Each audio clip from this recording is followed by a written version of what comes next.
Hello, Justin. Hey, how's it going? Yeah, good mate. Nice to see you. We've got some people Yeah, you already as well. joining in the comments. Hi everybody. Hope you're all well. Just to let you guys know as well, that are in the comments, there will be probably, hopefully, many more joining as well. This is the first time that we've really done a live like this. So if at any point the connection does drop out, I really do apologise for that. But I live quite remotely and the internet's not always great. So I will apologise in advance should that happen. But as of now, everything's good. Justin, you can hear me okay? Yeah. Awesome.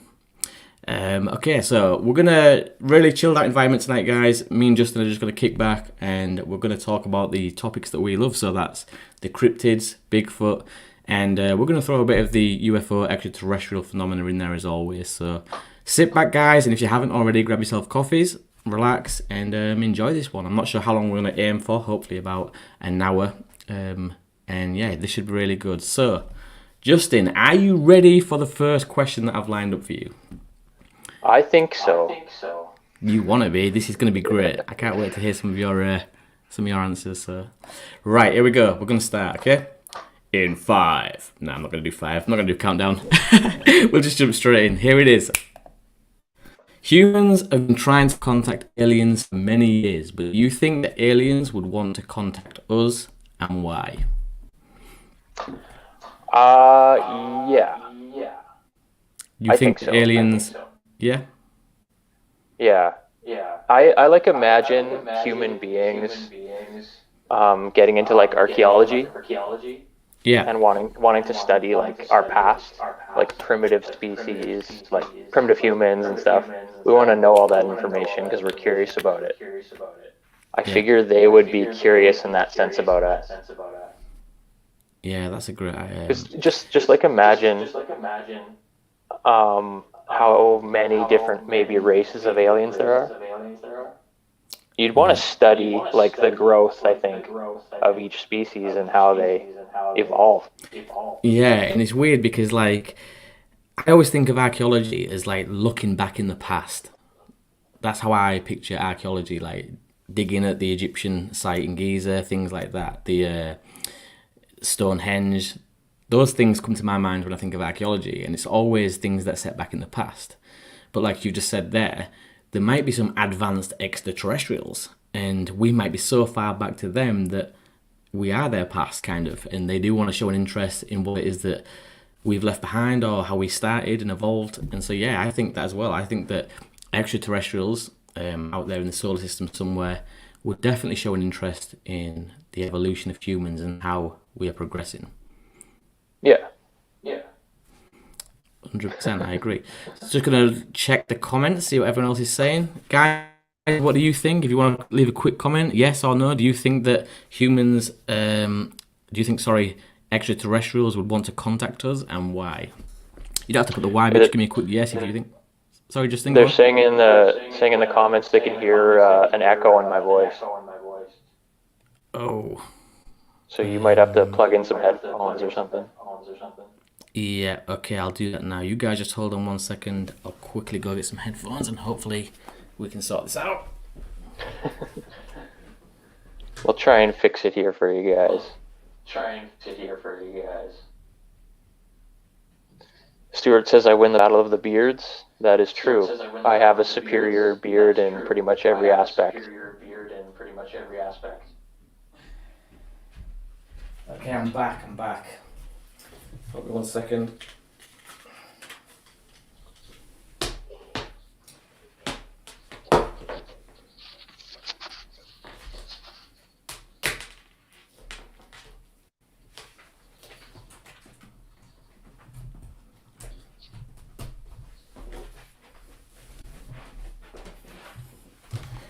Let's see how this goes.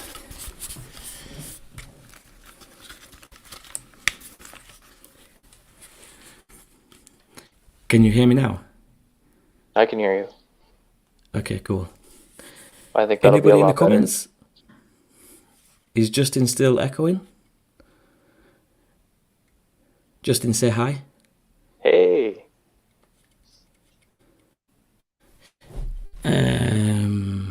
Okay, if anybody can just leave a quick message in the comment section. Let me know that you can hear me okay and that Justin's not echoing. Oh, much better. People say much better. So that's good. Okay, awesome. So let's move on to the next question.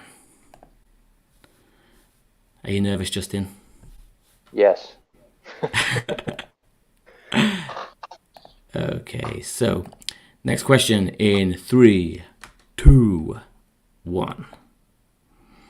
The UFO Bigfoot connection, how likely do you think that this is? I'm open to every idea, but I think it's Yeah. the least likely of all the theories. Yeah. Right? So The most likely theory is some sort of long lost primate or well hidden primate, or maybe even like a primitive species of hominoid, you know? Yeah. There are a couple reports of the two things being sighted, like either at the exact same time or very close in time. Like, yeah, I was gonna say, so like if you're one of these people like you are who thinks that Bigfoot is solely a flesh and blood type creature, Justin, you froze up. Are you still there? I've got you back. Yep. I've got you back. That's good. If you think that Bigfoot is just a flesh and blood creature, then how do you account for the similarities that cross between the two phenomena, like the flashing lights or the strange orb lights, the strange smells, the mind talk, all these different things that can be associated with Bigfoot? Do you think that's just a coincidence? I don't know, because I've like experienced weird stuff myself, but when I think of Bigfoot, I think of Patty. Yeah. And that in the footage is like a physical flesh and blood primate-like creature. It is possible, of course, that there's more than one thing in the woods, right? It's also possible that there's like a humanoid-like alien that's covered in hair.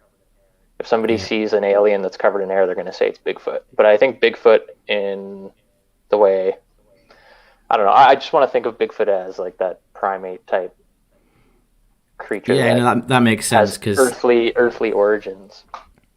Yeah. The thing that gets me interested is whenever we listen to like extraterrestrial encounters, people being abducted, they always talk about some kind of a ranking system.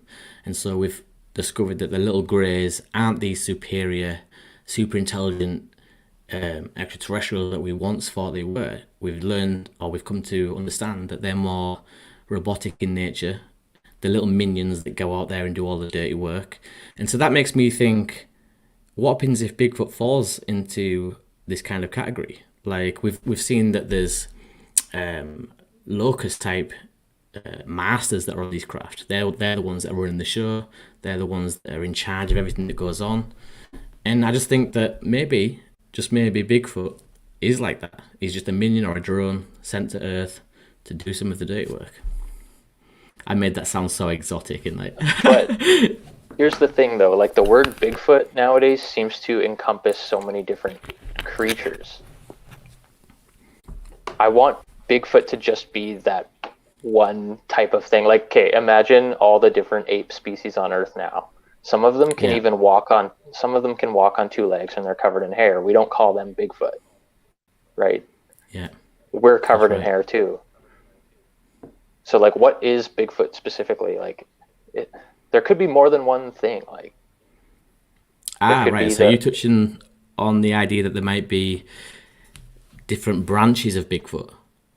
Well, I think that I'm saying that it's possible that there could be like an alien that coincidentally is a being that's covered in hair and walks on two legs.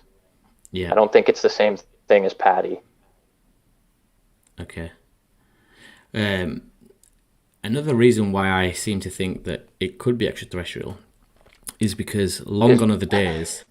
Is what, sorry? It's because you love the idea of UFOs. I do. I'm fascinated by the extraterrestrial phenomena, but recently I've just started to think that this idea of a big grey head and wraparound black eyes that we all expected a UFO, or sorry, an alien to look like, doesn't always have to be the case. If we look at what's the monster? The kids saw it. It's got a weird head. I can't remember. You guys in the comments, you know what I'm talking about. Something monster. It's called. God, what was it called? I can't remember. But anyway, it didn't follow the natural way that we would expect an alien to look like. It was completely different. These kids spotted something in this swamp, and it looked totally different, but still extraterrestrial. And then I started to think, well, if that's the case, there's like a vast array of different like ways they can look and appear. Bigfoot might just fall into that. It might be a Bigfoot extraterrestrial. Well, that's what I'm saying anyway. Right, we're going to be able to... There's just a very... there's a giant lack of evidence supporting that theory compared to it being a primate. There's way more evidence in that sense. Yeah. Like an earthly being. I disagree. I disagree with that one. Really? Give me some examples.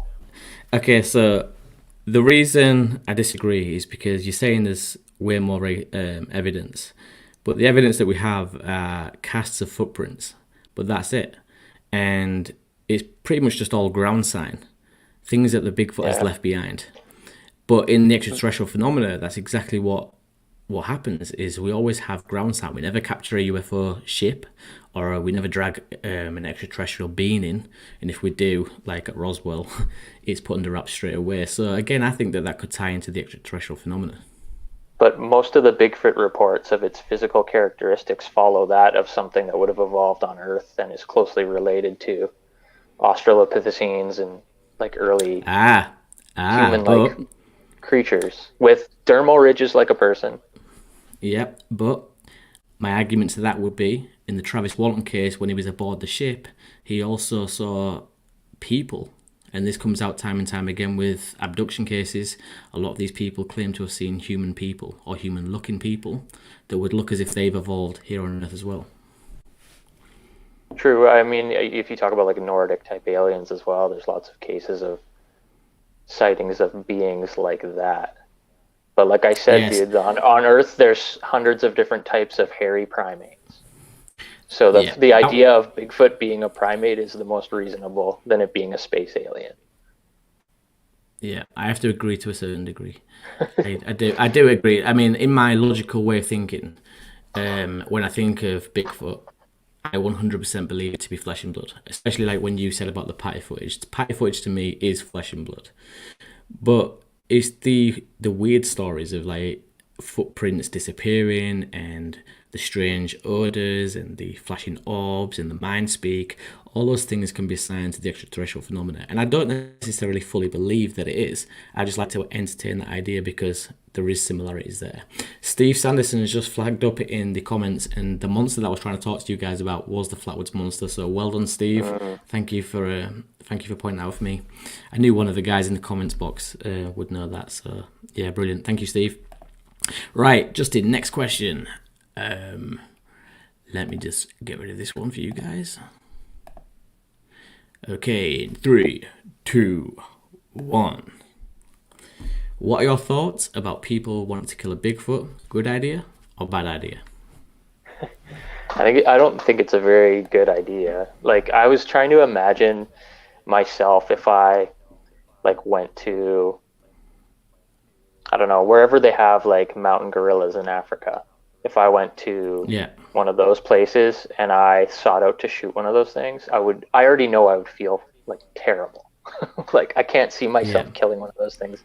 It would be a horrible, horrible thing to do, you know? And that's it. Like, so, I guess that a lot of people imagine that Bigfoot is a monster, and in a lot of ways he is, but at the same time, he could just be an undiscovered species of, like you said, a hominid. And it's either a really rare primate or like an ape-like primate, or it's like pretty close to human. So like, it would just be a evil thing to do. Yeah, it's fascinating. I think we've discussed about this before, is that the ideal situation would be if one came in via roadkill, like if, say, a lorry hit one. That'd be the ideal situation. But going out actively hunting these things, maybe not so much a good idea. Okay, so that's that one. And the next question for you is, in your opinion, is Bigfoot more closely related to humans or the Grapes? I think we've already discussed this briefly, but I don't know. Like, it's probably right in between. yeah. It seems to fill that gap. So, know? by saying that, are you saying it's like a missing link then, or? Well, I don't know. I don't know what Yeah. it is, but based on its appearance, it would seem to be something in between, which I guess, yeah, it could be a missing link.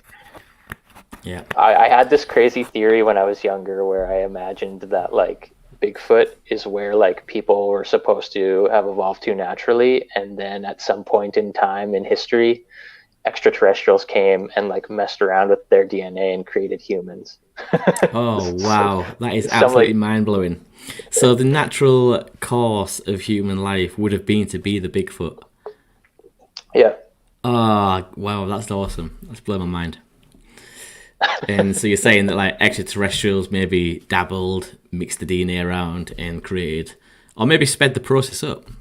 Maybe we are the sped up version of a Bigfoot. Who knows, dude? I know, it's fascinating. I'd like to sit down with you actually and have a chat about the Patty footage, because I know it's famous worldwide. Everybody knows about the Patty footage, but I don't think that a lot of people that are new to the phenomena are aware of the story surrounding Patty, like what happened before, moments before that photo was taken. And myself included, I'm not too clued up on that. So I think that one day we'll get together and chat about that, because it's very fascinating. There's a really good podcast called Astonishing Legends.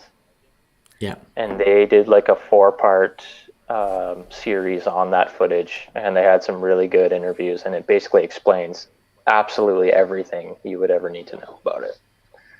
So I would check that out. On the run up to that photo being taken. Yeah. Awesome. Because am I right in thinking that there was a hunt going on or something like that, or one had been shot prior or chased, something like that, before that photo was actually... No, nothing? No. That's my point. Guys, that's made up. Yeah. Yeah, they were going to film they were filming a documentary. Yeah.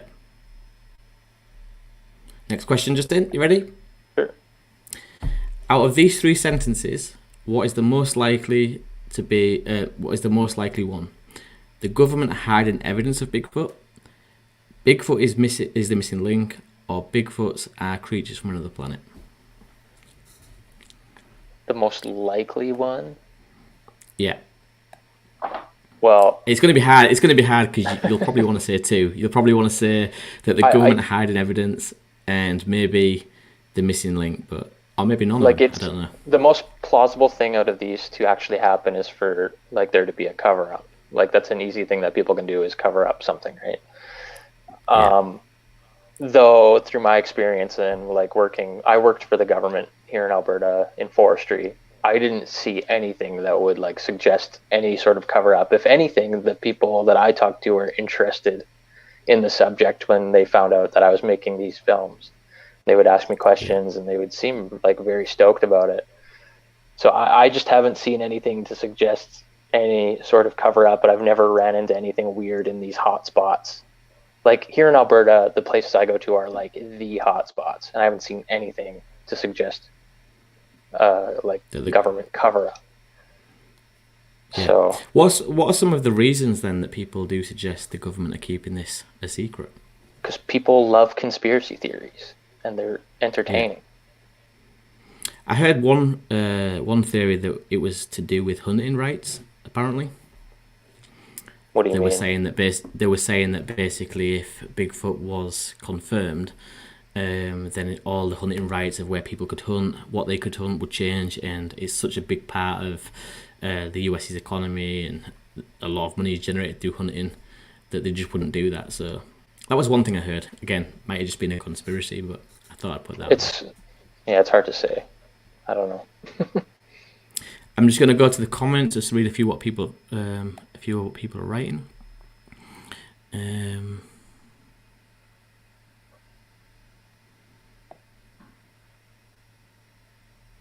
So Mike Knapp has said there's a lot of them about now. There seems to be a lot more people coming forward having witnessed them, and not just in not just in America, all over the world, even in the UK. There's been sightings.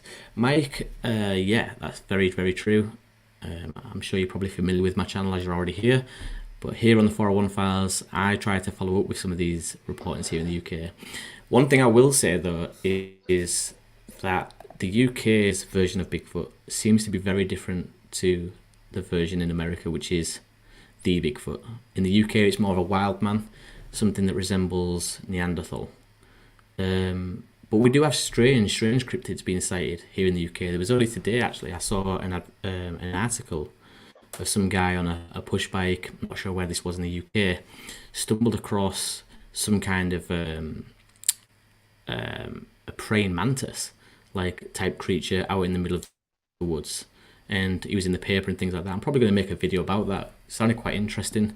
The guy took some photos of a UFO that he'd seen just before that as well. So yeah, very interesting. But we do have lots of different cryptid sightings here in the UK. So Mike, thank you for putting that out there. Kevin Worrell says government cover up. What's this one?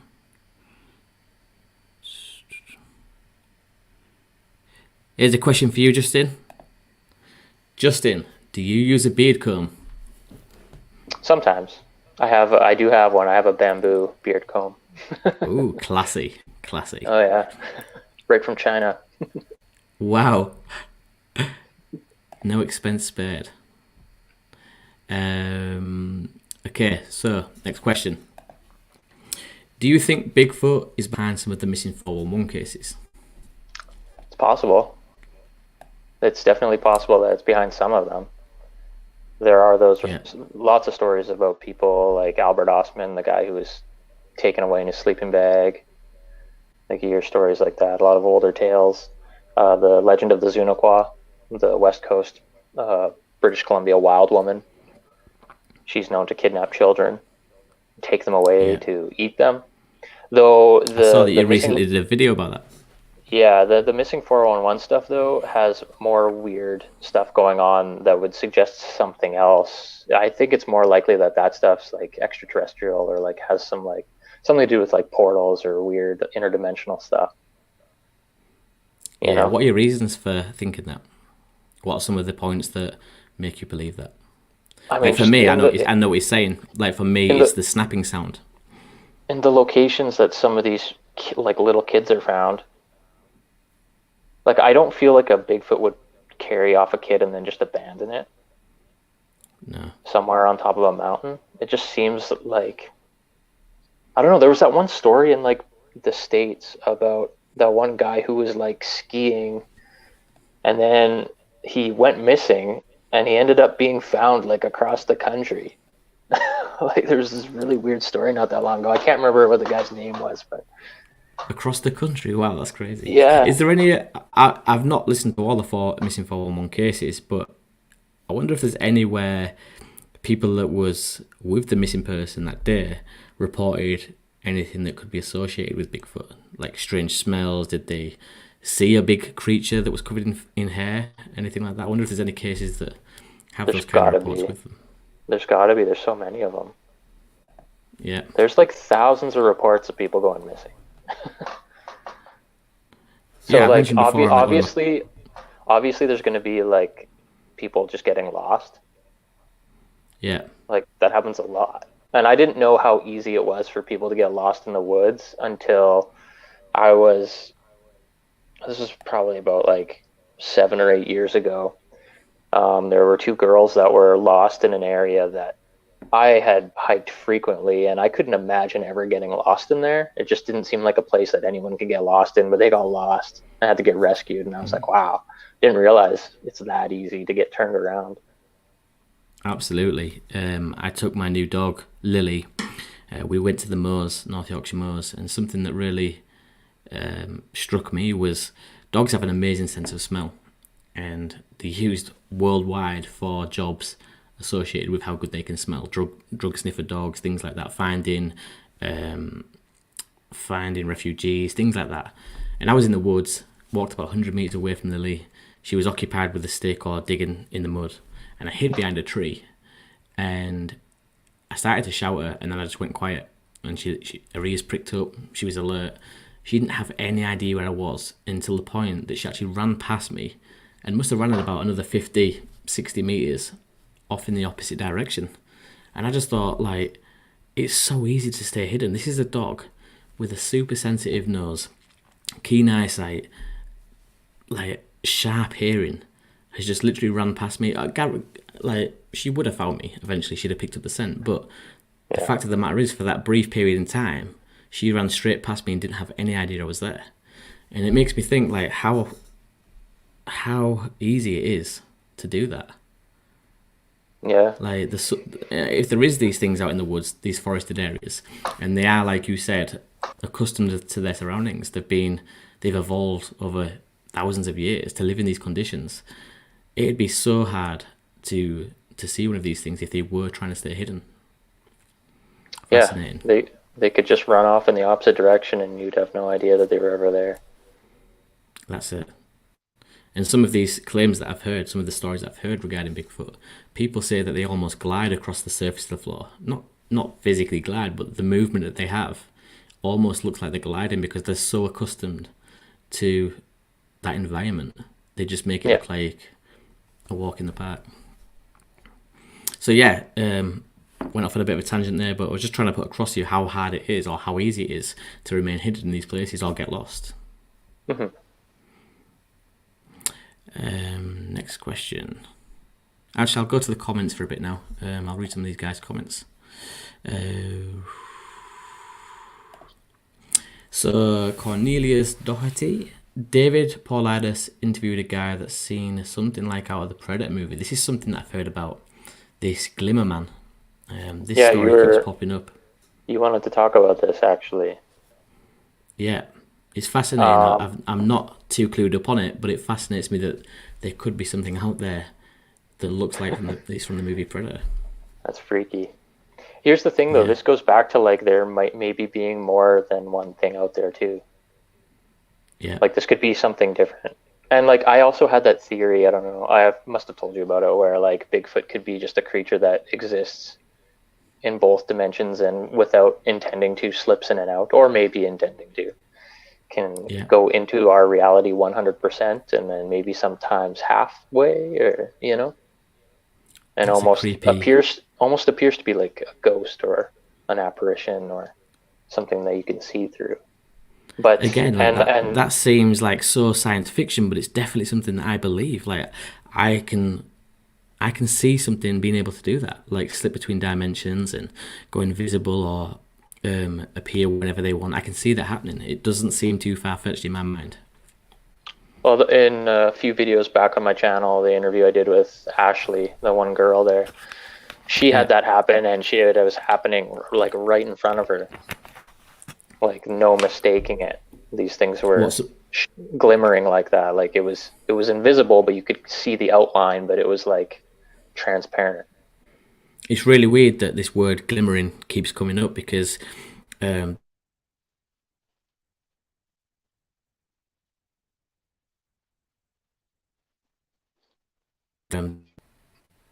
Justin, you're freezing up there a little bit. Yeah, I've got you back.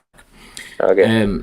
So yeah, like when I was growing up, one of the first paranormal experiences that I had was with something that did that. And even as a small child, the way I used to explain this thing was like a heat wave on a hot summer's day. When people used to say to me, "Oh, what did it look like?" I used to always say, "Imagine a heat wave, but vertically."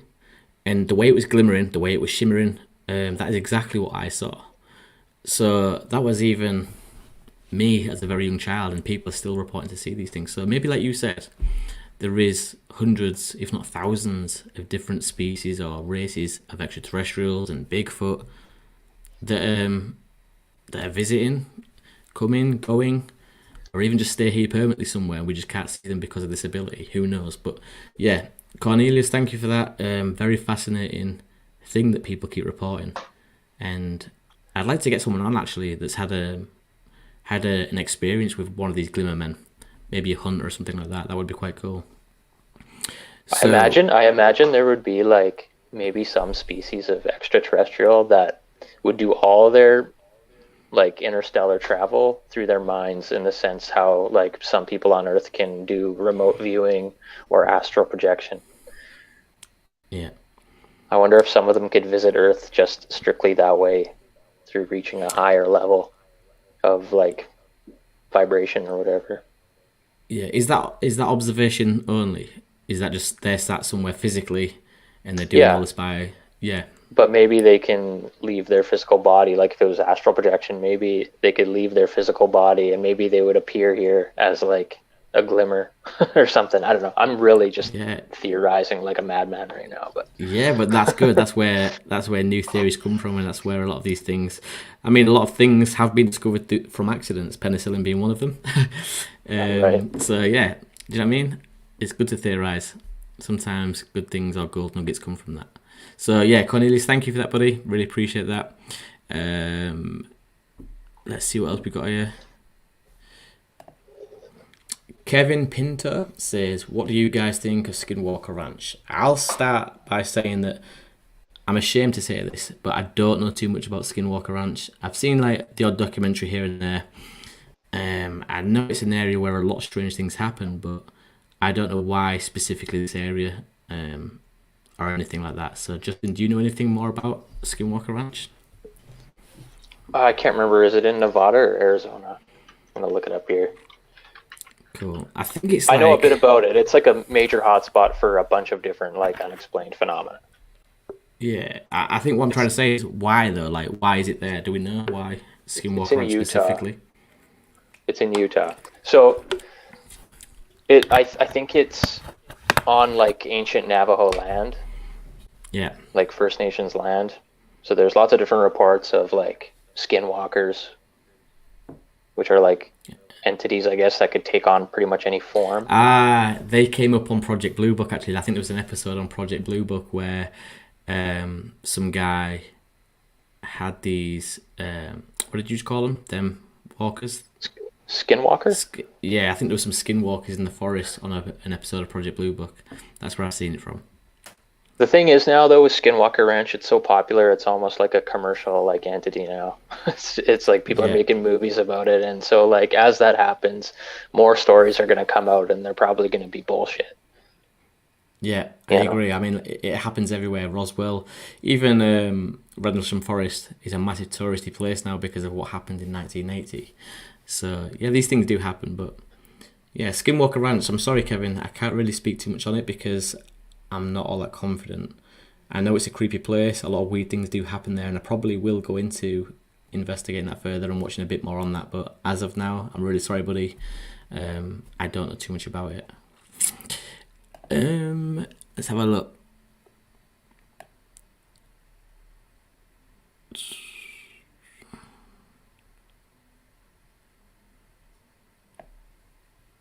This is a good one. So this is from Stuart Langley, and Stuart says, "Do you guys think the more spiritual you are, the closer you can get to Bigfoot?" It's weird because there seems to be this connection. Like a lot of people do have this weird idea that Bigfoot is somehow a spiritual creature.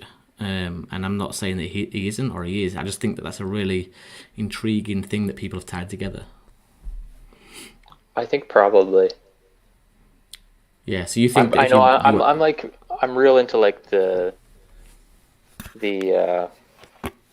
like flesh and blood, and like I try and think critically a lot, but that doesn't mean I don't believe in like yeah, these spiritual things. I'm not a religious person, but this is this is in why I this love our in the sense of like I think there's more than like a physical world. Obviously, I think there's like other dimensions and like other levels of consciousness.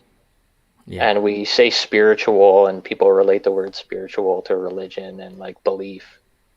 yeah, But it's because we don't have a better term for the stuff that exists that we can't detect. yeah. Like we have dreams. We don't even know what dreams are, but we know we have them and they're a thing. And like, what are all these?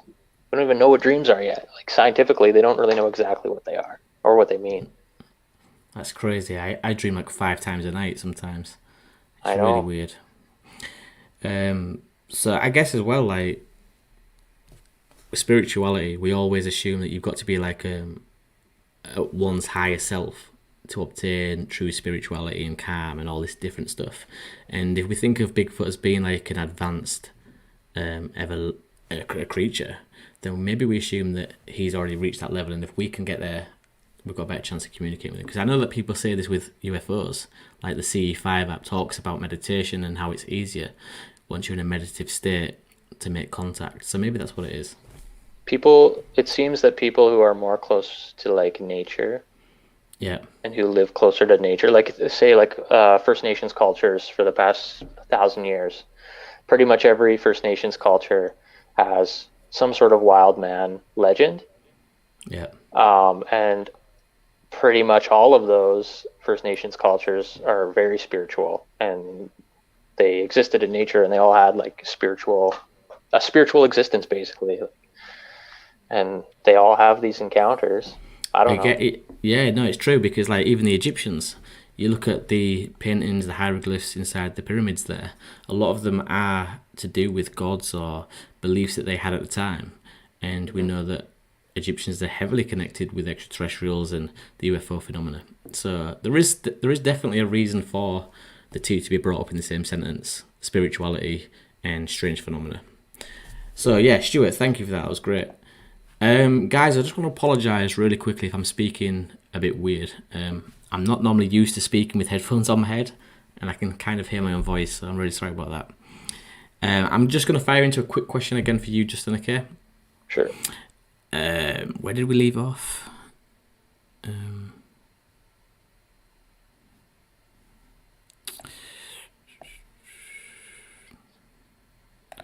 Okay, another question. This one's a good one. Elon Musk, good guy or bad guy? Well, dude, I don't know. He seems cool. He does. He's got a lot of crazy ideas. I don't know. I'd be more worried about like Bill Gates or something. I was doing a podcast. I was doing a podcast the other night, and it came up in conversation with those guys on the podcast, and we started talking about Elon Musk. And one of the guys asked me, "Do you think it will ever happen?" And I was like, "What do you mean? Do I think it will ever happen? It's happening."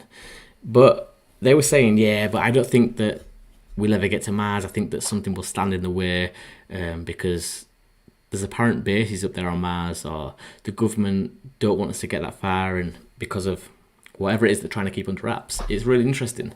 And just because, like, after we spoke about that, there was an article of Elon Musk's latest rocket that had blown up. And one of the guys basically posted this saying, how strange, like, we were just speaking about this, saying that he's never going to get there, he's going to be prevented because of what's up there, and then we see this. But dude, a lot of his rockets have blown up. Yeah. Especially on landing, because they have that technology where they can like shoot the rocket up and then it can land on like a platform. And I wonder if that's a difficult feat of like engineering, is to be able to do that. So of course there's been rockets blowing up since we've been developing rockets. Yeah. Somebody wrote on Facebook the other day saying he's trying to land the rocket. So let me get the camera. So his rocket's coming down like this, and he starts to turn it. Mm-hmm. Oh no, sorry. He turns it like 1 minute. He turns it like this, and he has to try and get it in this position. Someone on Facebook said, "Why doesn't he just not land it like this? It'd make so much more sense." Yeah. Rather than turn it around. But it's fascinating. Like, I've heard lots of stories where people have said that we've been to Mars, there's bases on Mars, and if it's not us, somebody else has, like these ancient artifacts and all these different things. And it makes you wonder, like, if there was something like that up there and we knew about it, would we be letting these private companies try to get there and expose all that, or would we try and keep it under wraps? And I just think that's a very fascinating theory, or a concept. Yeah. Apparently people have remote viewed Mars. And what did they say? I can't remember. That there's stuff there. It's very similar to like the dark side of the moon. The idea that there's like bases and stuff on the moon as well. Or the hollow moon. I find it strange that I think it was Neil Armstrong who said that the moon actually rang like a bell. It vibrated like a bell or something. Very, very strange to think that like an educated astronaut like that would make such a claim. That's a very weird thing. Like, why is the moon vibrating? Those are the Fascinating. interesting stories, is when the astronauts come back and say they saw weird things that they can't explain, like UFO craft, and those are the weird stories. Yeah, very weird. Very, very weird. Um, I think the noise. Oh, that's quite deep. Who wrote that? Terry Hander. I think the noise of the world blocks out most of the spiritual experiences. That's quite deep. That's a fact. Yeah, like how weird. I Yeah, never really thought about that. you never, like, you'll go through the week and you're constantly thinking about what you have to do, and like things going on in your life and things around you that are affecting you, that you forget to just exist in the moment, you know. Yeah, and kind of know. Like, I'm not sure if. Forgive me, Terry. I don't know if you are a guy or a girl. I'm just gonna refer to you as Terry, but I know what Terry's saying because I remember downloading a meditation app, thinking, "Oh, this is going to be great. I'll just sit down, I'll be quiet for a while, and everything will be so much more chilled." But it's really hard to think of nothing. Like, meditation actually teaches you not to try and think of nothing because it's so hard. It's almost impossible. The minute you start trying to think of nothing, that noise just comes in, and yeah, very, very hard. So that's quite deep. I think the noise of the world blocks out most of spiritual experiences. Cool. What was this saying?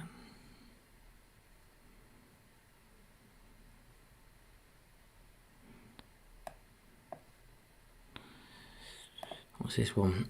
When the first children of Mars reach adulthood, they will claim ownership, leading to the first interplanetary war. That sounds like something out of a Terminator movie. It's so strange to think that like future generations will be on Mars. Like, I'll look up at Mars sometimes on a night and just think that in like 1,000 years from now, there's going to be children born on Mars that look back at Earth thinking, "Oh, this was the planet Earth. Like, this is where our ancestors." Do you know what I mean? That's such a weird.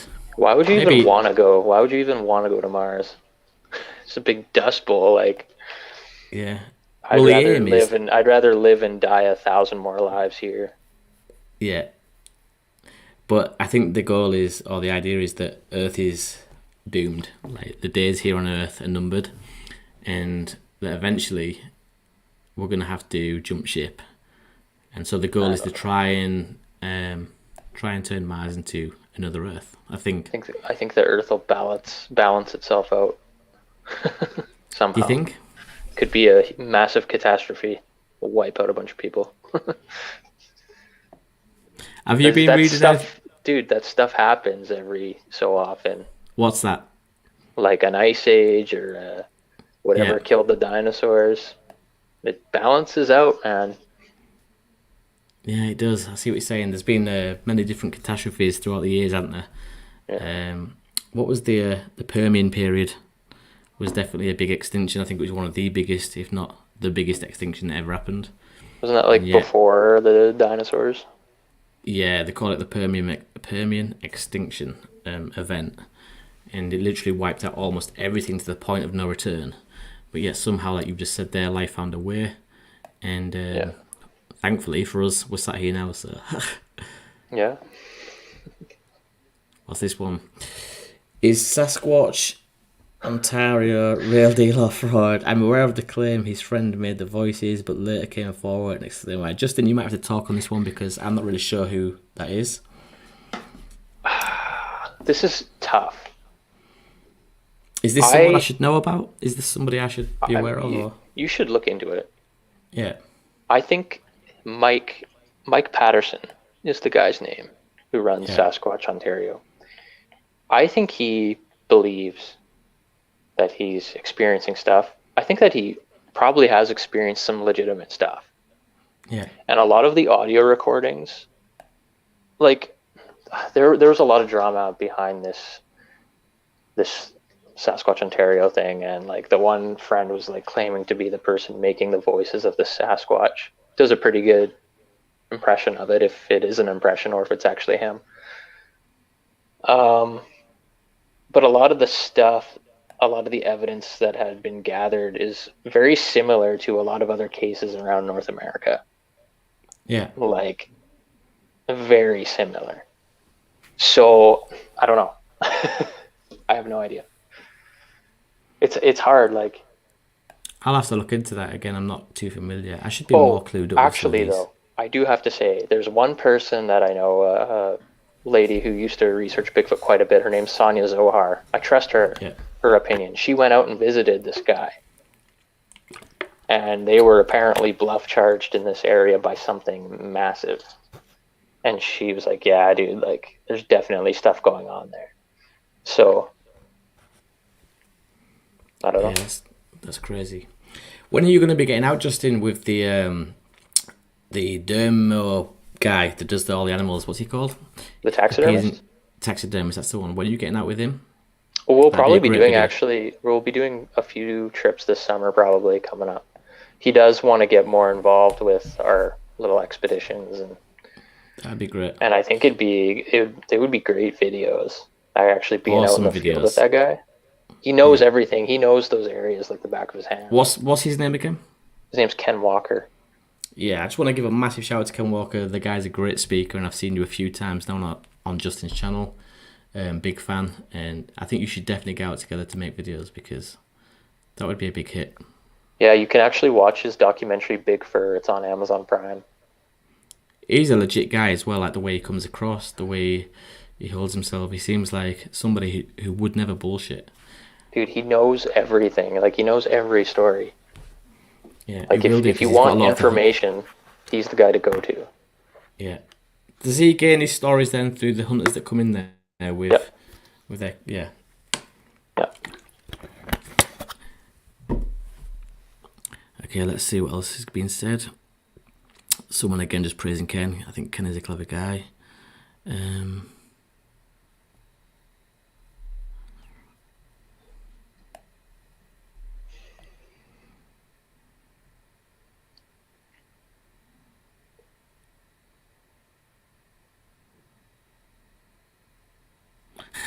Someone's put that Justin wins the Battle of the Beards. I addressed that when you left to grab your headphones. Oh, really? Yeah. Oh, that's not Sorry, fair. dude. You lose. I recently shaved, man. I shouldn't have done that. I brought the tash back into play as well, which I'm regretting doing. So, have you got any more plans, Justin, to get out there again and make videos soon? Anything in the pipeline you have? Well, I gotta make that Quest for the Wild Man series. Gotta finish that. I'm just gonna turn this question off. Sorry, you were gonna finish the Quest for the Wild Man series. Yeah. Have you got? Sorry, go on. So I'm working on getting a 4x4 like off-road vehicle going for that trip now. Yeah. I made a video. I saw that actually. Yeah, I saw that. How's it going? It's going good. I don't have to do that much work on the vehicle. Like, I gotta get a lift on it, redo the brakes and everything, and get a winch on it. But it's gonna be way better than walking. I can bring as much gear as I want with that thing. So hopefully as well, that'll set you up really well for like multiple day camps. Oh yeah, like I want to spend weeks out there. Will you be able to live from the van then? So actually picture up, like have everything set up in the van so you can use that as like a hub? I would like to sleep inside of it. Yeah. Or I was thinking like, are you going to be getting out with a tent still and leaving the 4x4 behind? Well, probably. Like if I'm there for a few weeks, there'll probably be like times where I'll want to hike off for a day or two. You know? Yeah. The 4x4 will be like a base camp. So this means as well, like once you've got the 4x4 set up, that hopefully a lot of your fans will be seeing new locations that they've probably never seen before, because you'll be able to reach these areas now. I hope so. That'll be great. Yeah. It's so weird. Like I was watching Amazon Prime the other day. I think I messaged you actually, just to see you on there on Amazon Prime, like with your documentary. It's brilliant. Oh, it's weird because they're not on in Canada. They're not on Prime in Canada, so I can't see them on there. Yeah, I was just flicking through, and obviously because all my suggested stuff is to do with like extraterrestrials, Bigfoot, and then it was like, follow Justin Chernopeski on his adventure. I was like, whoa, this is Justin. Like, it was such a weird feeling. One day, weird. I'll be there one day. You can just do it. You literally make a film and then you throw it on there yourself, and if there's no errors, then they'll throw it on there. That's something that I really want to do. I want to start making like full featured documentaries, but I'm just like my biggest uncritic, and I think that for me to do that right, I would have to have guests on, like people to interview, and just trying to find these people to do that. Dude, you just have to accept the fact that it might suck. It might not be good, but you can put it on there anyways. Yeah.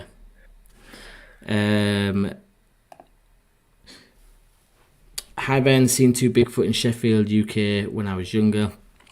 Sheffield seems to be an area that has a lot of sightings coming from that area.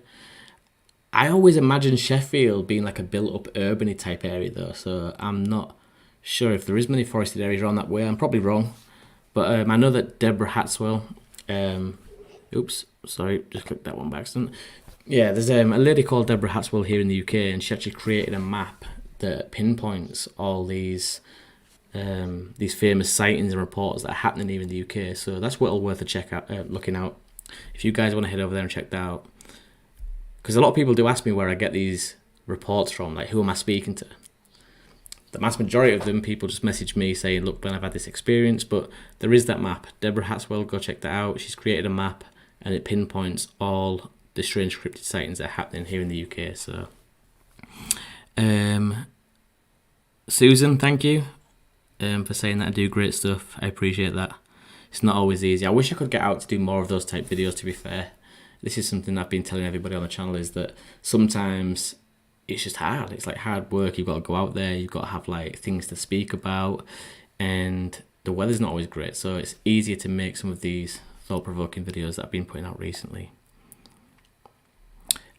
Justin, I was meant to ask you as well, actually, about this cave system. We spoke about it recently. Is that one of the places that you will be heading out to once you get this truck on the road and stuff? Oh, dude. Once I have the vehicle, it'll be way easier to spend the time to actually like properly look for it. Yeah. How close will you be able to get then to the cave system once you have that on the road? Well, I don't know, because I don't know where the cave is exactly. Like, there's a couple that hike, like when I hiked into that location, there are a couple quad trails, like ATV trails, that kind of go off in the direction of where I think the cave might be. So if I can maybe drive up those roads, I might be able to get pretty close. So some strange things happened or been reported around this cave. Is there a specific reason why this is a point of interest? It's a point of interest because there have been actual like Sasquatch sightings. Yeah, all along that area. That area is very close to the tree structure location as well. And apparently, according to the hunter that found the cave, it's full of animal bones and something that's been like living in there. So that's going to be an absolutely amazing experience. I'd love to see your reaction. Yeah, if you can find it. But I'd love to see your reaction when you do find it, if that happens. Because would you venture inside? That's the question. Would you actually go inside the cave? Have you ever seen the movie The Descent? No, I've seen the cover where the guy's being like lowered down into the darkness of the cave. Is that right? It's like this group of like women who go exploring this cave, and it's like an undiscovered cave basically. Yeah. And in the cave, they find out later on that these humanoid creatures have been living in there since like prehistoric times and had never ventured out into the outside world. So they're perfectly evolved to live in the darkness in this cave, and they can't see. They're blind, but they use like the same senses that a bat would use to hunt their food. And so these creatures are trying to kill these women in the cave, and the cave's full of bones and stuff. So I just imagine that movie, and I'm like, oh man. Yeah, that's not what you want in the back of your mind when you're venturing into this cave. No. It happens though, like you just said there about these creatures living in that cave that were undiscovered. Most of the discoveries that we're making now, like these new discoveries, are from caves. I think recently there was a new species of spider that was found, and this thing just basically sits there in complete darkness with its legs hanging in the air. And what it does, at the end of its feet, it's got like little scissors, like little pinchers. and it just sits there in the dark waiting for something to fly by, like a fly, and then it just snips them out of midair. Like, this is such a weird... It's like a different world. It's like the closest you could possibly get, second to the ocean, probably. It's also interesting. It's also interesting because pretty like the majority of stories that you'll hear of people discovering fossil remains of like ancient humans, they're pretty much all from caves. That's crazy. Do you think that Bigfoot would reside in a cave? Then do you think that's where he would probably live, in a cave, or do you think he would live in some of these stick structures, these tree structures that we see? A cave would be perfect. It would be perfect. You don't have to do any work to make it. It's massive. There's probably hundreds and hundreds of them in the Rockies, like that are undiscovered, maybe even more. So a lot of them are really hard to get to. Dineska at 401 she's put hello from, I cannot say that word, I'm going to butcher that if I try, so I won't. Oh, sorry, wrong message. Here we are, this one. Footage of Iceland cave that has a weird hominoid climbing the wall. Have you seen that? No, I'd have to look that up. No, I've not seen that either. That sounds interesting though. Footage of an Iceland cave that has a weird hominoid climbing the wall. So strange. We've got people coming in from all over right now. It's so weird to see. I love that. Bigfoot, what's this one say? Bigfoot would be like us, the easiest of life, which would be nice. Home to cave. Yeah, true. Like, we lived in caves when we started out. That's where we took shelter.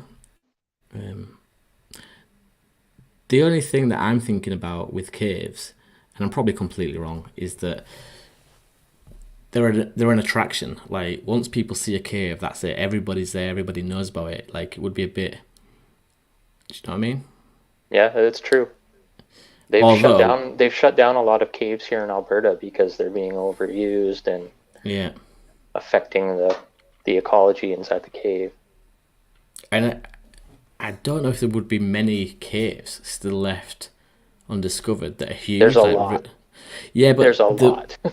No, there'll be. What I'm saying is there'll be hundreds of caves on Earth that are undiscovered.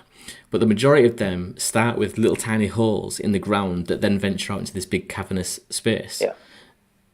Do you know what I mean? Like, is Bigfoot slipping down this tiny little gap into this big cavernous opening out of sight? But not all of them are like that. Like, the biggest cave in the world has an opening that you could, like... Yeah, but that's what I'm saying. So, like, the ones that are large enough just to walk in have all pretty much been discovered, and they're all heavily used. Dude, what I'm trying to say is... Go on, sorry. There was a cave found a couple years ago in British Columbia here in Canada that has the biggest opening I've ever seen in a cave in Canada, and it was just discovered. Really? And it's just right on the surface. Like a crew of biologists who are flying over it found it, and it was an undiscovered cave, and it's massive. Is that because of where it is? Like, it's really hard to get to, or... That's amazing. Dude, I've never... They're all What's over the name of the cave? What's the name of the cave? Well, they call it the Sarlacc pit. Kind of like Return of the Jedi, Star Wars, the Sarlacc pit. Yeah. But I don't think it has a name. Oh, Wells Gray Park Cave. I wonder if we could bring a picture up here. That'd be quite cool. Oh yeah, you could. Wells Gray Park Cave, found in 2018. It's a giant hole in the ground. Right, I'm going to try and share my screen.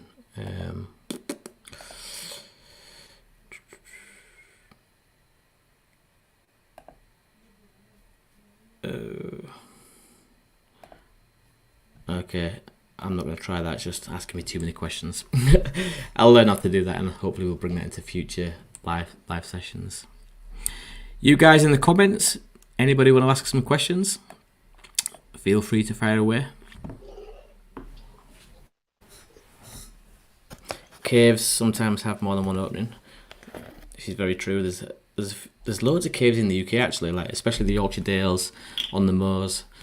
Exactly those types of caves that I was just talking about, where it's like a little opening, but then you go down and it opens up into a massive cavernous cave system. So, Mm-hmm. everybody gone to sleep in the comments? Hello. Are the comments froze? Are we missing something?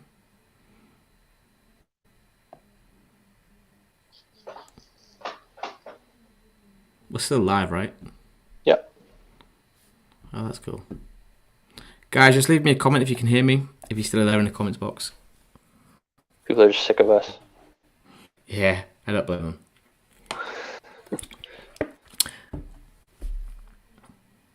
Yeah, there's nobody there. Oh, there we go. How's the truck coming along? Or has that been answered already?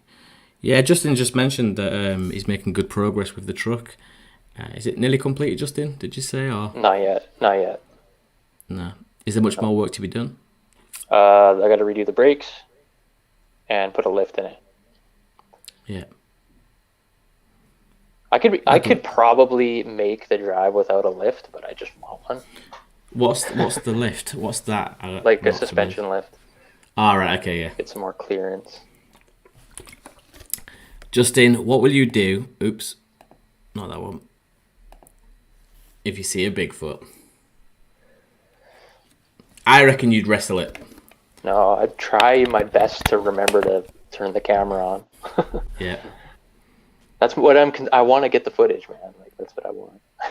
Yeah, like that's a good point, right? So when I was reading that article today about this guy here in the UK that saw this strange reptilian locust type looking creature, one of the guys or someone in the comments box had put, "Why did he not take a picture?" And then someone replied saying, "Well, when a bear's charging you, try and pull your camera out and quickly snap a picture." It's like one of those scenarios where you just don't think to do that. If you come across something in the woods that's so unfamiliar, so mind-blowing and scary, the last thing you're probably going to think about doing is pulling out your camera. Unless you've already got it in your hand, most people would just think about running. Or I know I would. So I think it's something that you have to like practice, because when I did that supernatural Sasquatch investigation back a few years ago, yeah, where I visited that guy at his house.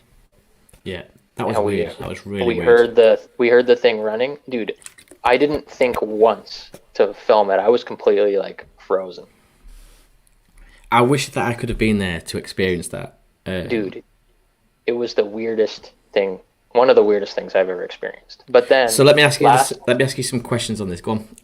I just want to finish what I was going to say here. Last April or May, I have a video on my channel from then where I went hiking out near Nordegg in the mountains, and I had found what looked like a Bigfoot track, kind of.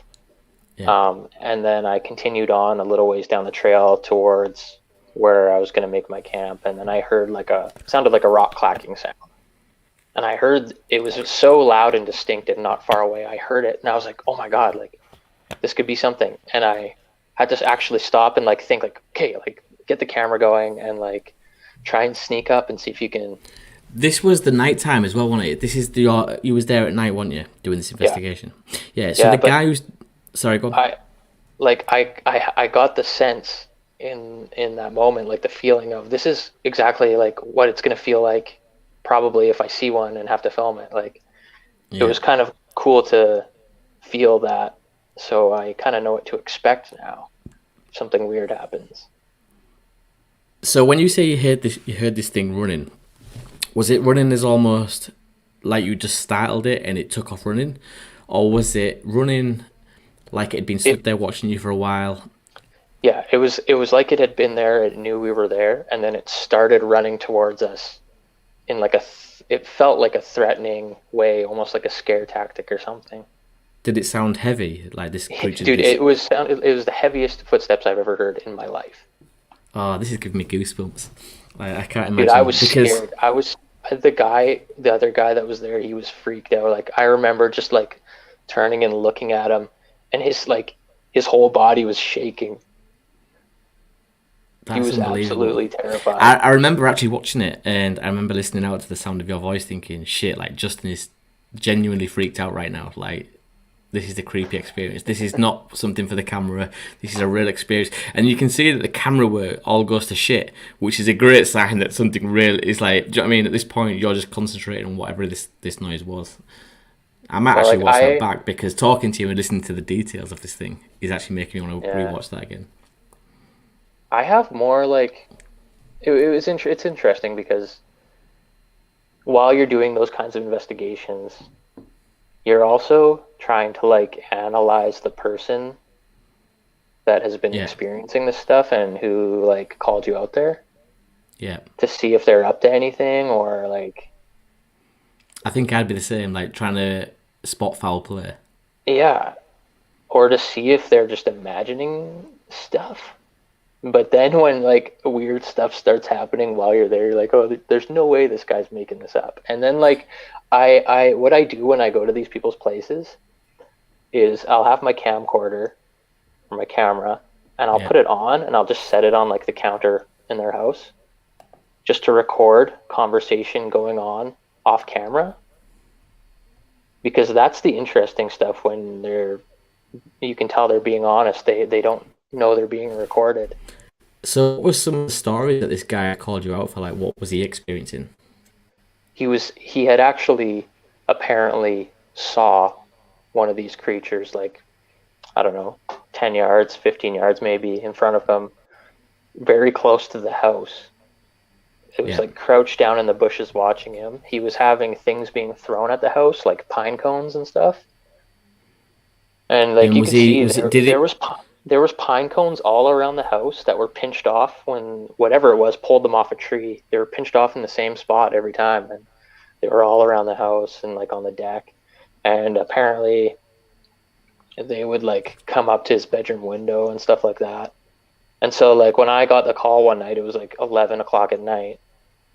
He's like, "There's two of them on my property right now. They like you got to come out here." I'd never met the guy yet in person.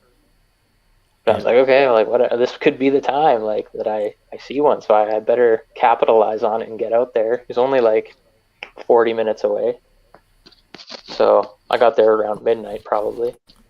Was you super excited? I can imagine driving there. You must have been like, "Wow, this is it. This is sounds like the real deal." Yeah, I was nervous. Yeah. Yeah, So who heard the footsteps first? Then was that you or the guy who owned the property? who heard them? We were standing beside each other, like we heard them at the same time. Wow. So it wasn't even like just one of you was imagining or hearing things. You all heard the same thing at the same time. That's even Yeah, a better scenario. and then that's right after that we heard the horse noise. Yeah. So I'm like, oh, So it's got to be a horse. Like there's got to be a horse down there. Well, the guy's property is totally fenced in. The only way you could get to where it got was through the front driveway, which is where we were standing most of the time. There's no way a yeah. horse snuck in there. And like we had investigated the whole property. We walked around the whole property. There's no tracks of any horse. The only tracks we found were those Sasquatch looking ones that went like over the fence and past his house down to where we heard that sound. And like, I was just gonna say to you about this Bigfoot this on this guy's property. Like, did he seem genuinely like he wanted to get to the bottom of this? Was he I think was he so. shook up, or He was already got to the really point where he was kind of like just accepting of this now, and he just wanted someone else to experience it? he was pretty like freaked out at first Yeah, because we had went back there a couple more times after like I went there the first night and then a day or two later had a couple other guys come out there with me to investigate at night. yeah. And I think we went one more time after that. And as we kept going, he became more, it seemed like he was more interested in it and curious about it than freaked out. So, I've got to ask you this as well. So it's clearly obvious, nighttime or daytime, what a horse sounds like. It's very distinctive to hear a horse running. Did it sound like a horse that you heard, or dude, you can listen to it. It's in the video. I recorded the sound on my phone. You can hear the horse call. It sounds exactly like a horse. so straight? And it definitely wasn't a horse. There's no way a horse could have got in there. The guy didn't own a horse. No, there was no horse tracks anywhere. Like, that's strange because some people do say, don't they, that these Bigfoot creatures mimic sounds. Do you They think it could have do. been They that? do. It could have been. I don't know what else it would have been. It either was a horse or it was something mimicking a horse. But the trouble with it is that there was no evidence other than that sound of a horse. Wow, that's So freaky. So you're the guy that you was with, not the guy that owns the property, the other guy. Is that a friend of yours? yeah, his name's Yeah, Keenan. yeah, He runs our Alberta Sasquatch website. yeah. So he's already. He had a really freaky encounter himself. Oh, that's cool. I'd like to get him on the show at some point as well. Have a chat with him as well. That'd be good. If all Yeah, three of us could get on, that would be even great. We could do that. We could do a live where all three of us are on and let the people in the comments box there enjoy that and join in as well. yeah. But that sounds like an absolute the whole. Just listening to you now go through that again has definitely made me want to go back to your videos and watch that. Well, I think out of all the things I've done so far, that was definitely the most intense While you and was there, did you exciting. do like any tree knocks? Did you leave any gifts out? Anything like that? Or was it literally just the We minute you turned up? we had left apples on like the fence posts, Yeah. and we actually left things like little toy cars for it to like manipulate, but Yeah. we never really had any success with that. Have you But been back? it is interesting because the neighbor was also asked down the road if he had any weird things going on, and he actually blocked his driveway with like a truck and was like, "There's," he's like, "There's been some prowlers coming into my yard." And we're like, "What? Like, what does that mean?" Yeah. Like he had Strange. something going into his yard. Does Also, it? this is probably a separate thing altogether, but apparently a little girl had died on this guy's property like not that long ago. Is it quite an old property then, or a new build, or I don't know. I don't know how old it is exactly. The house itself didn't look old, but is it? It's on quite a few acres though, isn't it? It's quite a wooded area back there, I would say maybe 8 or 9 acres, and a lot of that something is like that. quite wooded. Like from what I saw in the video, it did look like there was a bit Plus, of wooded area. it's out of the city too, so it's all farmland and forest. Have you been back through the day? When we went back like when I went the second time when I had those other guys with me, we showed up during the day and we looked around because we wanted to see if there was tracks. And there was So nothing. no. Fascinating. I absolutely love stories like that. I mean, they're the kind of stories that keep me interested in getting out there to do these kind of investigations because there does come a time where you get disheartened with all this and you start questioning yourself whether this is real or it's just the stories of crazy people. But I know that I've experienced things myself. You've experienced things, and deep down, I just believe. I believe 100% that there is something out there, and there's definitely more to this existence that we're familiar with. So that's kind of what drives me. Stories like that to keep getting out there and keep filming. Hmm. Um, I'm just going to quickly dive in the comments section. Question just. Oh, this is a cool one. So this is for you, Justin. Kevin says, being from London, I can't comprehend the vastness of the Canadian wilderness. Do you ever get freaked out by the isolation when out on Bigfoot adventures? I've often thought this as well. I used to, but now I feel way more comfortable. Like that when I did that last big hike out on the Bigfoot Beasts of the North documentary on YouTube. I hiked in like 25 kilometers, and not once did I get that weird feeling that something bad was going to happen or I was being watched. It seems like nowadays I only get nervous when I encounter other people. Like I'm like, oh, these people could be crazy or have like guns or like I've ran into like weird people. So Yeah. I don't get I feel pretty comfortable being alone now when I'm hiking. So Yeah, I've got a question for you, Justin. And we have spoke briefly about this in the past, but I just want to go into a bit more detail about it because this is kind of in my area, my field.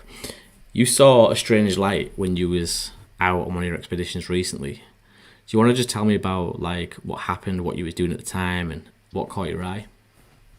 I was just listening to podcasts. It was late. I Yeah, was that night I was trying to stay up as late as I could because I had heard that rock clacking sound. And yeah, in that situation, I was nervous, like, because I was expecting something weird to happen. But I was just kind of like chilling out, lying on my sleeping pad, and just hanging out listening to, I think it was like Sasquatch Chronicles or something. Yeah. And I just saw this weird light in the sky, just no noise, totally quiet. And it seemed like, it's hard to tell, but it seemed like it was below the atmosphere. Might not have been, but it was super bright. Like I was able to pick it up on a crappy camcorder. So. Was this thing changing light as well, or was it just one stagnant color? It was just one color. But a lot of people said that it's possible that it was actually the International Space Station. So could definitely be that. It's fascinating because like these things, when you're out in Canada, places like that, I've seen your videos, I've seen pictures of these places. These are the areas that a lot of abduction cases take place. It's always around water, it's always around large bodies of woodland, forested areas. That's got to be in the back of your mind when you're out there. I know you're out there looking for Bigfoot, but seeing strange lights, things like that, especially when you're under all them stars, there must be times when you sit there and just think, like, wow, what am I doing? This is creepy as hell. And the thing is as well, like, it's not like you can just pitch up and, pack down and head back to the car. Like, when you hike in 24 kilometers, 25 kilometers, that's a long way over rough terrain. There's no way that you can just say, right, I've had enough, I'm calling it a night, I'm heading back. Once you're there, you're there. I know. You have to either wait it out till morning and then leave if you really want to. But there was one time where I went out to do an overnighter, and it was like a 2-hour hike. And I got just, like, I didn't actually hear anything or see anything, but it was just a feeling I got that I felt really uncomfortable. And I packed my stuff up and hiked out in the middle of the night, like 2 hours with a headlamp. Like, what was it that you heard then? It was just a feeling. It was just not a good feeling that I had. I can't explain it. Sometimes that's the best warning sign. Growing up in a house that was haunted, very active with poltergeist activity, and that was something that everybody in the family used to say, is that it's the feeling of being watched. It was constant, and it wasn't just a feeling as in, I feel like I'm being watched. It was a thick atmosphere that you physically walk through. It's like if you just like a threatening feeling, like something bad is going to happen. The hair on the back goes up, and maybe it's like a warning mechanism that the body has, telling you something's not right. Sure. I've had it a few times in my life, and again, nothing actually happened in these moments, but I knew it was enough to get out of there. Something wasn't right. These stories fascinate me. You guys in the comments, do you want to ask us any more questions? We've been talking now for 1 hour 18 minutes. We're going to call it a day very, very soon. So if you've got any more questions, get your questions fired in. Any that I don't manage to read out on this live, I'll jot them down, and we'll definitely be doing another live again, Justin, won't we? So yeah, we'll save them and we'll read them out. Ella Decker says Sixth Sense. Yeah, that's the word I was looking for, Ella. Sixth Sense. There's definitely something there with the human body that acts as an early warning system.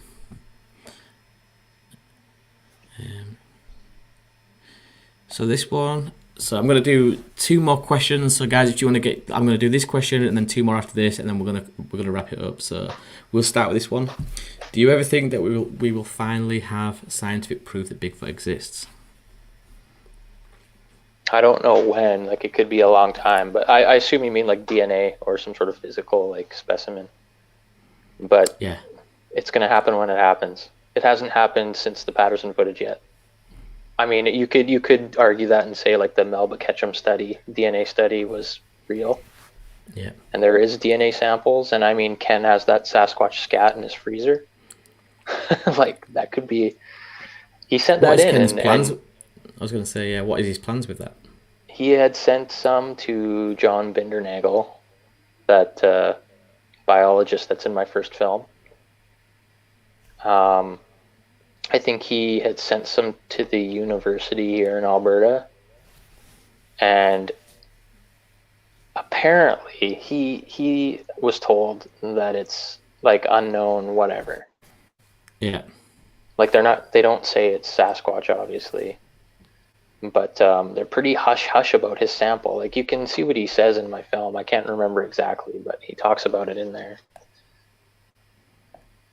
It's fascinating. Yeah. You know? And there were some people involved that had turned up dead as well that he knew, like some think it was like a wildlife officer or someone Yeah, I who sometimes ended wonder, up. like, if the scientific community, like the people that are doing this research, would actually accept it if the evidence was there. Because I don't know, it's a weird one. I mean, it's the You would same have to question. you'd have to cut the head off of one and just go drop it on some professor's desk. Yeah, Like, here it is. yeah, but even with that, like, I have suspicions, paranoid about that as well, because it could be said about the alien phenomena, extraterrestrials. Like, if we drag an alien body in, is that going to be all over the news the next morning, or is it going to be brushed under the carpet? And I think that it doesn't matter what evidence you have to support these phenomena. It's going to be covered up. I mean, Roswell was witnessed by hundreds, if not thousands, of different people, all with different job titles, different ranks. Everybody, every walk of life experienced something there at Roswell.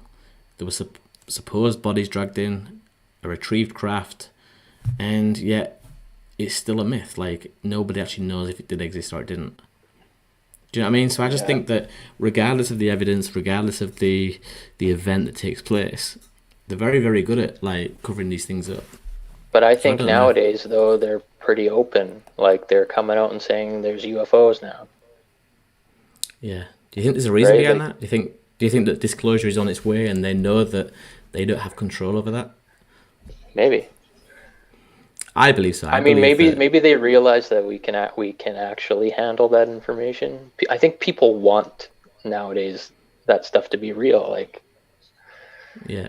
people aren't scared of it. It's not going to be War of the Worlds, I don't think. I read a statistic today that said that almost 5+ planets or something like that are being discovered daily now, which is crazy because if you think about it, at one time we didn't know if there was any other planets that could be um, Earth-like, and now it seems like they're popping up all over the place. So it just shows you with every advancement in technology, every new telescope that's fired up there into space, we're making discoveries all the time that at one point we thought was never possible. Yeah, It's it's such a cool. vast. There's a guy named Doug Hijack, and he was the producer on the show Monster Quest for History Yeah, Channel here in North America. And back in, like, I don't know, early 2000s or whatever, they were actually, he's the first camera, like the first, I guess, TV crew, part of the first TV crew to film the giant squid. yeah, that And was a myth has, at one point. yeah, I know, and they got it on film, and they've still been the only people to do it, and that's going to be in a new special that's coming out on TV. What was the other one called? That was believed to be extinct. Is it a coelacanth or something like that? The fish that was believed Something to be like extinct. Yeah, something like coelacanth. that. It was discovered in Indian waters. Like, this was supposed to have died out with the dinosaurs. So it just shows you that things do still pop up every now and then that we didn't think was possible. So Hmm. again, that's another thing that gives me hope for these things. It's really weird because my belief with the Bigfoot phenomena and extraterrestrial phenomena are very different. The Bigfoot phenomena, I'm kind of like, yeah, I believe it might exist. There's a chance it might not. I can see why people argue that it doesn't, but I kind of believe that it does. With extraterrestrials, I'm 100% that they exist. Like, the universe is so big. There's so many habitable planets out there that are Earth-like. It's it baffles me how anybody can think that we're alone. Hmm. I mean, and to Okay, think, so like, sorry. we exist in the universe. Yeah, To just have that simple mindset to just think that it's just us is weird. Like, you'd have to have the mind of like a medieval crusader to think that. yeah. Like, And another mindset that really makes me laugh is this one, right? Is that people, the amount of times I've said this to people and they're like, "Oh yeah, I didn't realize that." It's like we'll be stood there under the stars, and I'll be like, "It's crazy, isn't it? Well, we're actually floating amongst them right now. Like, we're in space." They're like, "What do you mean?" I'm like, "We're in space. We're on a planet, like all the other planets, floating through space." And they're like, "Oh shit, I didn't think of it like that." But people have this mindset that like we're here on Earth and space is something that's happening out there. No, no, we're part of space. We're amongst it all. We're no yeah, different. But it's really hard to, yeah. People have this like this glass house effect where they just think that space is off in the distance. We can't be touched. No, we're part of all that. It's really weird that people have that. Anyway, yeah. so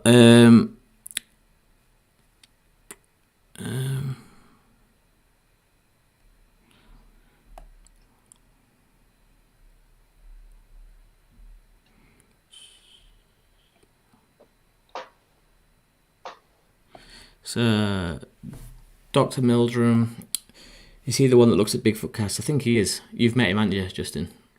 Yeah, we had like a Alberta Sasquatch. It's like a presentation thing we did at a museum in Grand Prairie here in Alberta, and he flew out for that. And man, like, it's so weird, like, doing like the Bigfoot stuff. Him and like John Bindernagel, they were people that like I would always see as a kid on TV, like in these shows. Yeah. And then to think like after doing just like these YouTube videos and stuff, being able to like visit with these people who were like, I don't know, like celebrities, I guess, in my mind. And just, I don't know, man, it's kind of like surreal. Like, you can meet people like that. I don't know. So like, yeah, I met up with him and we did like a radio show in the morning at breakfast together, and then spent the day talking about Bigfoot and doing presentations. And it was like unreal. That guy knows his stuff.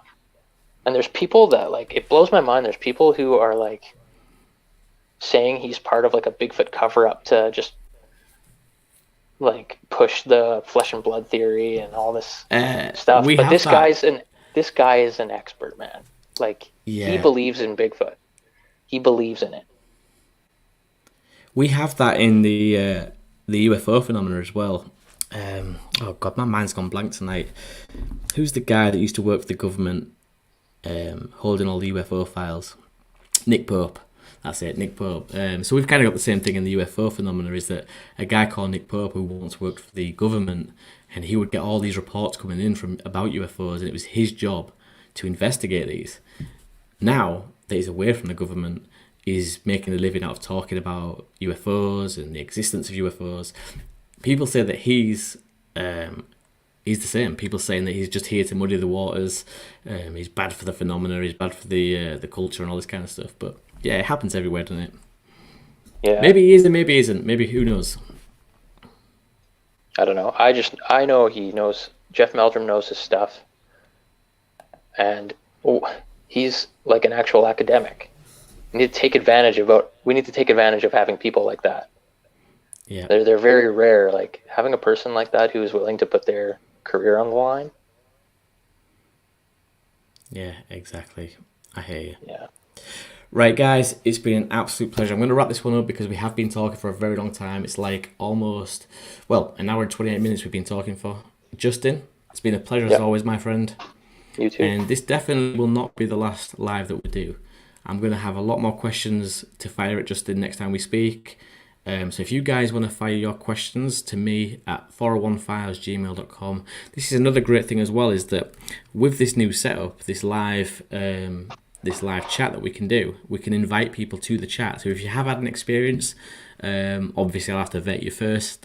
So send your stories, your experiences to 401files@gmail.com, and you can be on here with me and Justin chatting away. You guys in the comment section, all you people that support our channels, you've all been amazing, and I can't thank you enough for the support that you've given us. So big thank you to everyone there in the comment section. If you want to head over to Justin's channel and you haven't already, please do subscribe. Mountain Beast Mysteries.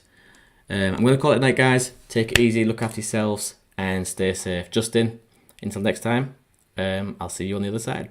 On the flip side. Thanks, everyone. All right. Cheers, guys. Thank you. Bye.